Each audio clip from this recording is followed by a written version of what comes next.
the major attractions of Rome. So for this, the landmark that we decided to visit is the Colosseum. Some of the things that we learned about the Colosseum was that it actually had special seats that were made for the important families of Rome. So essentially, the upper class of Roman era had specific designated seats, and they were carved out of marble, versus the other seats would have typically just been wood, or there were no seats. It was just standing room. It actually was thought to be built under the Flavian dynasty around 72 AD, which is interesting, just to show how old the building is, and is still standing. And one of the reasons why it's actually still standing is because, Rome persecuted people that didn't follow their beliefs and like their pantheon of gods. So Christians and Jews were killed in the Colosseum. And because Christians were killed there, it actually became a holy site, as they were, under the Christian belief, martyred there. So it actually managed to survive in kind of a duality of that, and it was considered a holy site. It still actually holds Catholic services there, usually once or twice a year. Another interesting thing about the Colosseum is you always think of the gladiators, but it was not specifically just gladiator versus gladiator, like a lot of movies and stuff show. A lot of times exotic animals were to be brought in that the Roman public had no idea what they were.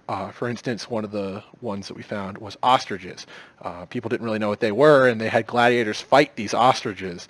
And they were seen as, this exotic beast that would fight. And sometimes they fought lions and stuff, and sometimes gladiators died as a result of this. And then interesting is how it actually gets its name. We call it the Colosseum and just think of it without any context to it. But apparently the reason it got its name is because a colossus of Nero, which is basically a big bronze statue, stood out front of the entrance. Apparently it was eventually pulled down for some reason, but that's how it got the name, Colosseum. So you can see here, there are two pictures of it. The museum we chose to visit was Palazzo Massimo alle Terme, which is basically the National Ancient Rome Museum Ancient Roman Museum in Rome. Some of the things that were interesting to learn about this was that it houses the Boxer, which is a highly lauded statue that is considered a masterpiece of early Roman sculptures.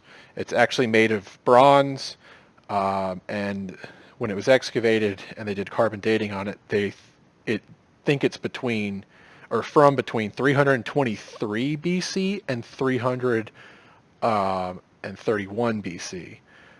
Which is interesting because if you put that in, to the current years, it'd be over 2,000 years old.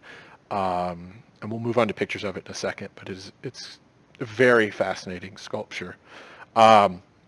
The museum also houses one of the best collections of Roman currency and shows how the coins changed throughout many of the years of the Roman Empire and even into the modern Italian currency, or the euro.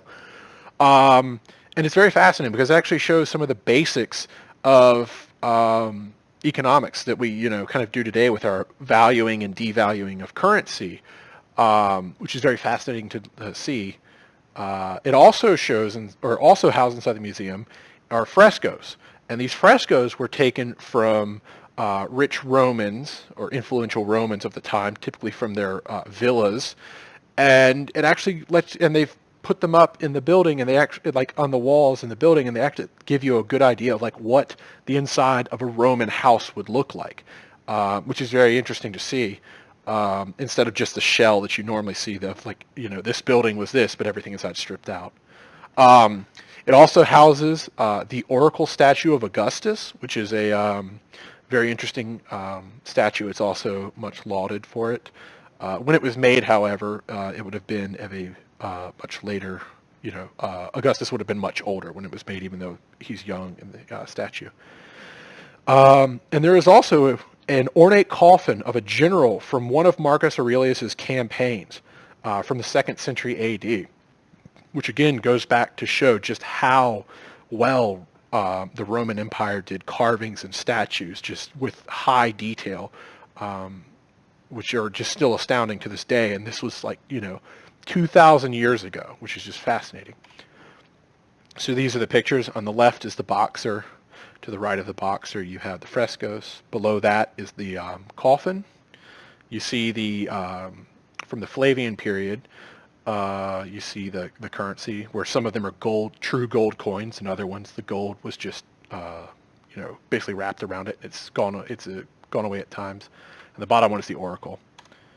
The last cultural site we did is the Vatican, which is interesting. And then some of the stuff we learned about it was that, yes, it is a historic landmark. However, unlike the Colosseum, which is just more of a tourist thing, it's actually a church that's still in service.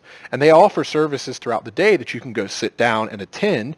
Anybody is allowed to attend. They're not, no questions asked or anything like that, which is very interesting. So it's very easy for anyone to just sit down and attend a Catholic service inside the Vatican. And they do it in multiple places throughout it. And they'll actually shut down some of the areas just so they can show or have their service. And they do this every day, all day, which is fascinating. It is also one of the other interesting things about the Vatican is it is actually the only UNESCO site that is also a country, because the Vatican is its own sovereign country.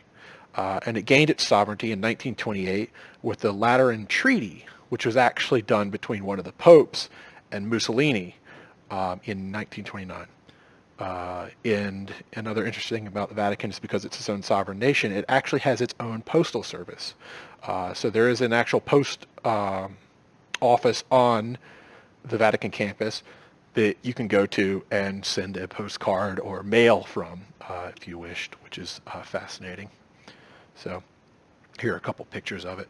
So the one on the right is of the Sistine Chapel, which is one of the masterpieces of the world in art that you should go see. And then this is just kind of the campus and of the Vatican inside Rome.